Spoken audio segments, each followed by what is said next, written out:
अब on the job training के बारे में एक एक करके जो प्रकार है, सबसे ज्यादा इंपॉर्टेंट जो है वो होता है अप्रेंटिसशिप प्रोग्राम। जैसे इंटर्नशिप होता है वो भी अभी इसमें आएगी, और ये होती है आपकी अप्रेंटिसशिप। अप्रेंटिस क्या होता है? एक प्रशिक्षु जो कुछ सीखने जा रहा है, कोई एक विशेष प्रकार का कौशल है। मुझे प्लम्बिंग का काम सीखना है। प्लम्बिंग समझते हैं? पाइप जोड़ना, नल है खराब हो गया उसको बदलना, मोटर से कनेक्शन कहाँ से होगा, टंकी में पानी कैसे जाएगा। फिर बिजली का काम मुझे सीखना है। तो इस तरह का कोई काम जो एक स्पेसिफिक स्किल की रिक्वायरमेंट रखता है, या फिर किसी ऐसे तरह का काम जो थोड़ा उच्च स्तर का माना जाता है, तो वहां पर मुझे किसी एक्सपर्ट इंसान से, जैसे ये एक्सपर्ट भाई साहब है ना, और ये दोनों कौन है? उनके अप्रेंटिस हैं। ये प्रशिक्षु हैं, ये गए इनके पास, और इन्होंने इनके पास जा करके आमतौर पर एक निश्चित अवधि का समय निकालना होता है कि आपने 3 महीने की आपको ट्रेनिंग करनी ही पड़ेगी, और उसके बाद आप खुद को एक्सपर्ट बोल सकते हो। तो ये सारी चीजें होती हैं। क्या होता है? एक प्रवीण कर्मचारी मतलब जो काफी परफेक्ट है, होशियार है, एक्सपीरियंस्ड है, वो ये भाई साहब थे, और इनके अधीन रखा जाता है कोई उच्च स्तरीय या फिर विशिष्ट कौशल को अर्जित करने के लिए ये इस तरह का ट्रेनिंग प्रोग्राम बनाया जाता है। और इसमें क्या क्या होता है? जो लोग विशेष कौशल वाले व्यापार में प्रवेश चाहते हैं, जैसे कि प्लम्बर का काम है ना, बिजली का काम, लोहार का काम, तो अपने को विशेषज्ञ का दर्जा प्राप्त करने से पहले उन्हें शिक्षार्थी प्रशिक्षण प्राप्त करना होता है। मतलब आप खुद को ये नहीं बोल सकते कि आप एक्सपर्ट हो जब तक आपने इस तरह की ट्रेनिंग नहीं कर ली। सीधी सी बात है यार, आपको कोई काम इस तरह का सीखना है तो पहले आपको किसी ना किसी से, नॉर्मली जो पहले से ही ट्रेंड है और जो काफी एक्सपीरियंस हो चुका है उसके पास जाकर के आप सीखते हो। तो ये हमारा हो जाता है अप्रेंटिसशिप प्रोग्राम्स में। ठीक, अब इसी में जो प्रशिक्षु है उन्हीं को हम लोग अप्रेंटिस भी बोल देते हैं। एक है तो अप्रेंटिस, एक से ज्यादा तो अप्रेंटिसेस।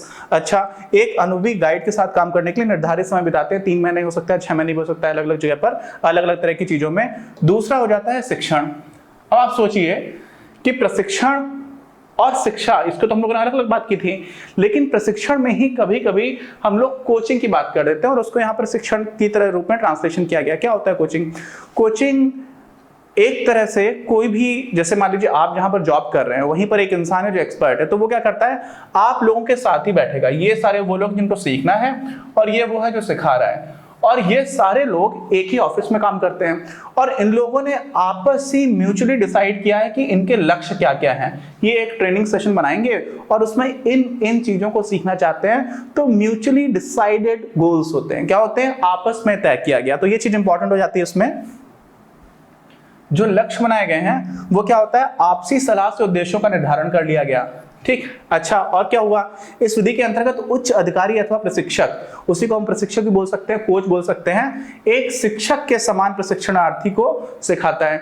अब शिक्षक के समान, जैसे आपने कोई भी पहले सोच लिया कि हमें इन सारी चीजों को सीखना है, और वो आपस में, क्योंकि यहाँ पर एक्चुअली कोई टीचर नहीं है, लेकिन टीचर की तरह तो कोई किसी भी पॉइंट ऑफ टाइम पर एक्ट कर सकता है ना, तो वो वाली चीज है। लेकिन गोल्स क्या होंगे वो म्यूचुअली डिसाइड कर लिया जाता है, ऑर्गेनाइजेशनल रिक्वायरमेंट की तरफ से हम लोग देख करके इसको भी कर लेते हैं। जो शिक्षक होते हैं वो निश्चित समय अंतराल पर शिक्षार्थी के विकास का पुनरीक्षण करते हैं, मतलब कि उनको चीजें समझ में आई या नहीं आई है, तो कुछ टेस्ट कंडक्ट कराया जा सकते हैं, या कुछ इस तरह की चीजें होती हैं जिससे समझ में आ जाए कि आपने कितना सीखा है।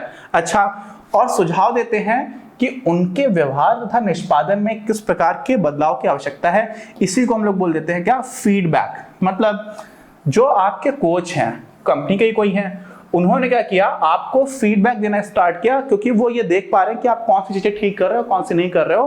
किसी तरह का टेस्ट या छोटा सा टास्क आपको देकर के, कोई असाइनमेंट देकर के वो इस चीज को इवैल्यूएट करते जा रहे हैं और आपको बताते जा रहे हैं। तो ये भी ऑन द जॉब ट्रेनिंग में काफी इंपॉर्टेंट होता है।